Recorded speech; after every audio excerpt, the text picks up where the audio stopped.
Okay, today we're going to unbox and connect this DT92 smartwatch to a Samsung phone.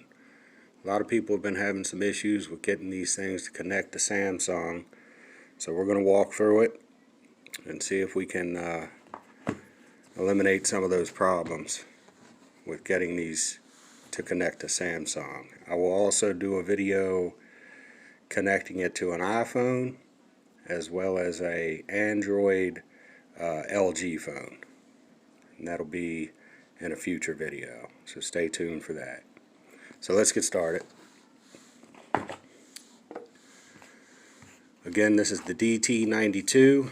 Most of the DT series watches are fairly the same, and they set up relatively the same. So we have this pretty watch right here. It's a nice looking watch, and we're gonna see if we can't get this thing to connect. Give me 1 minute.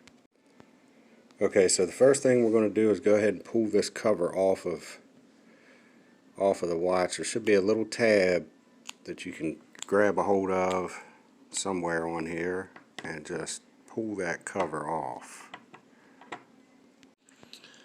So to charge this watch, you'll see the two prongs here on the battery charger.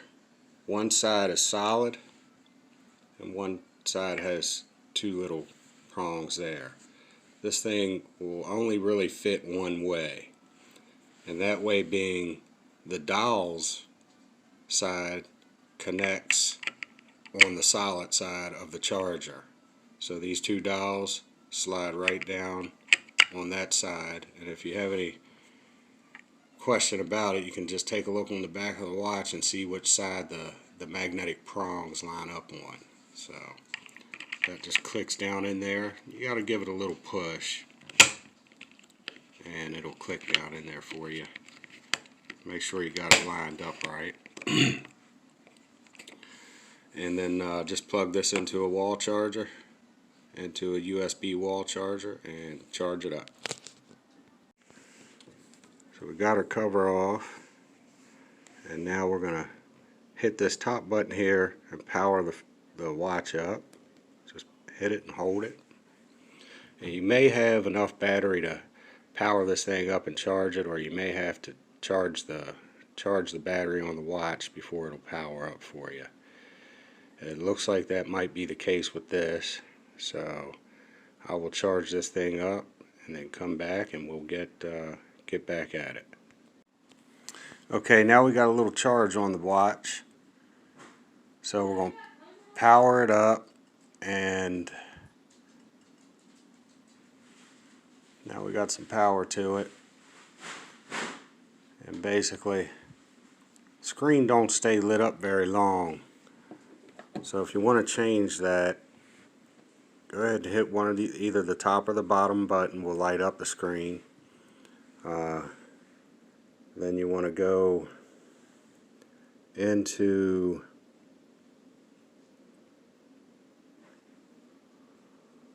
your screen time option on there, and I'll set that for 15 seconds. So you can set it for 3, 5, 10, or 15 seconds. And that'll give us a little more time with it lit up.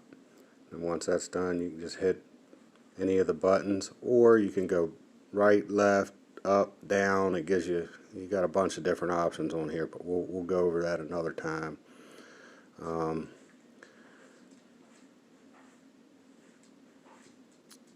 go over all the options another time. So for now, we're going to go ahead and tap the screen up, and we're going to look for QR code on this watch. Yep, not blood pressure.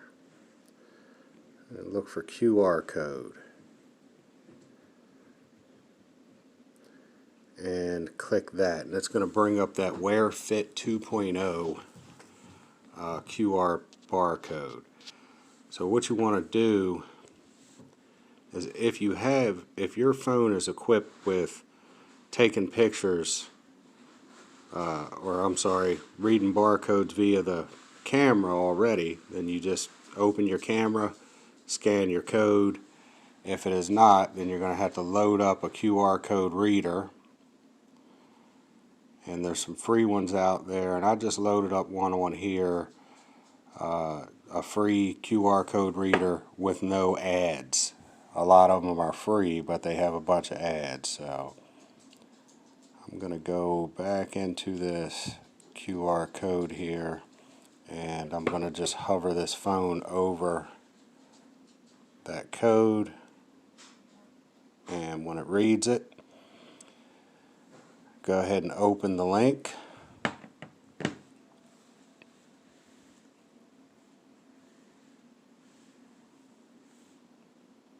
Now this is supposed to not have any ads, but it looks like it does actually have ads. So we're going to open link, and that's going to load up your Play Store, or you can just go directly to the Play Store and search for WearFit 2.0 and install it that way. If you don't have a barcode, a QR code scanner, and you don't want to load one up, just go right into your Play Store on Google Play or your App Store on Apple and search that, load it up, and once it loads, go ahead and open it.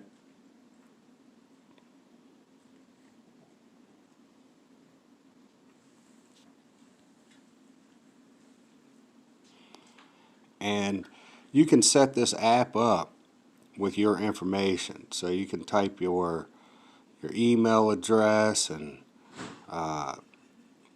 password. You can set it up with your information, and what it'll do is it'll send you alerts. It'll send you daily monitors of your blood pressure, your oxygen level, and all those type of things.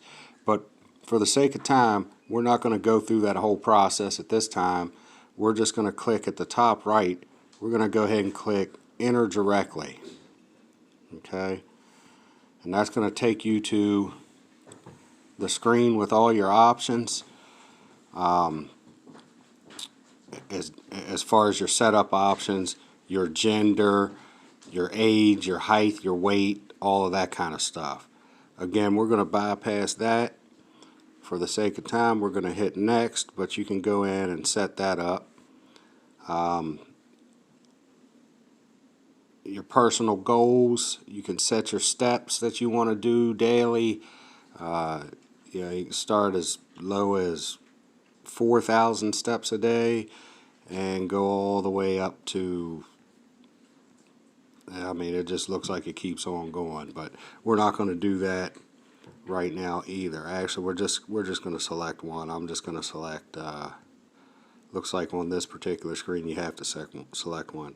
So I'm going to hit 4,000 steps, hit save, and that's going to take me to my permissions screen. So it's asking me, allow WearFit 2.0 to take pictures and record video. You're going to hit allow because you can take pictures with this watch, but again, that's a feature we'll deal with another time. But go ahead and allow all of these accesses. Access your photos, your media, all of that kind of stuff. Of course, you can do device location, or you don't have to do device location. But for now, we'll just do allow on that. Allow access to your contacts. We're going to do yes. That way it can hopefully display the name of who's calling on your phone. If you say no, it won't know who's calling. And allow WearFit 2.0 to make and manage phone calls. Of course, we want to say yes on that because we want to be able to make a phone call via the watch rather than pick up our handheld and make a call on that. And we also want to allow it to send and view SMS messages. So click allow on those permissions, and then we're gonna turn on enable starting permissions. We're gonna click that.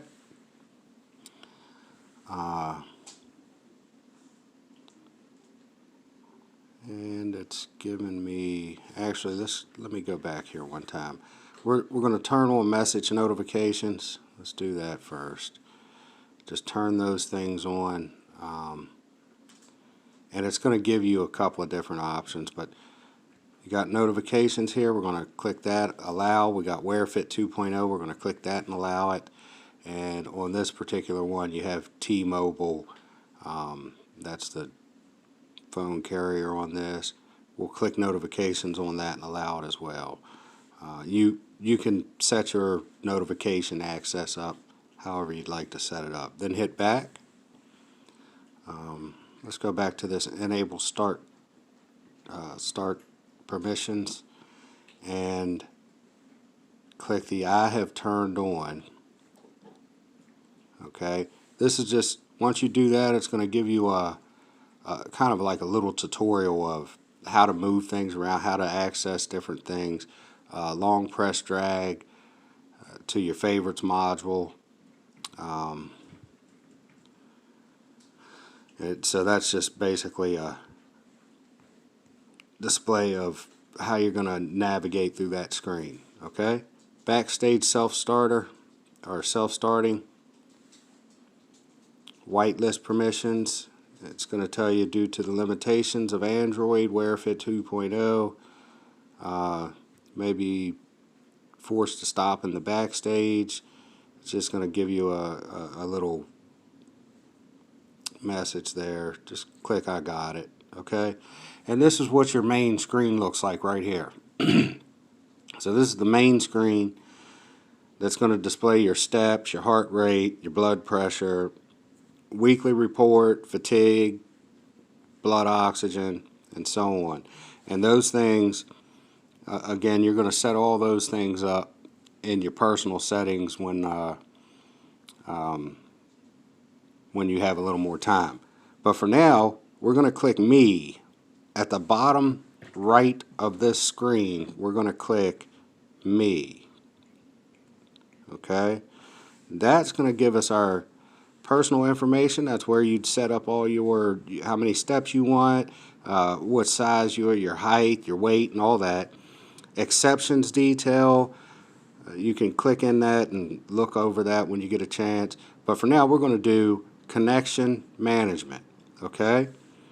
Connection management is going to, this is where your watch is going to display. It's going to display in the white screen of this. Right now, we don't have one. We don't have anything displaying.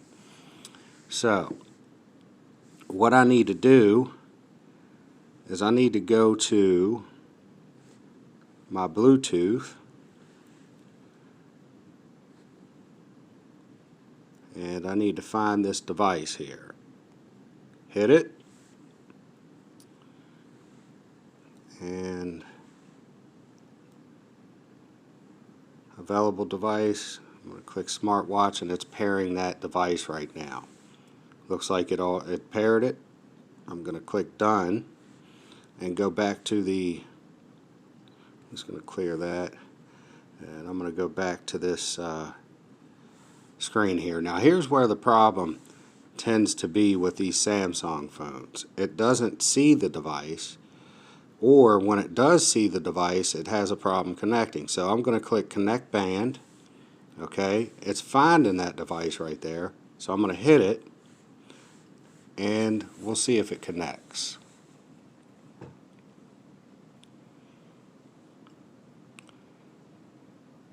Okay, so it looks like that connected to the band successfully, which means that now our Bluetooth is on and the band is connected. So the band's going to send information as far as your blood pressure, your heart rate, and all that kind of stuff. It'll be able to read that, send it to this app, and you'll be able to get your text messages, phone calls, and all of that via the telephone.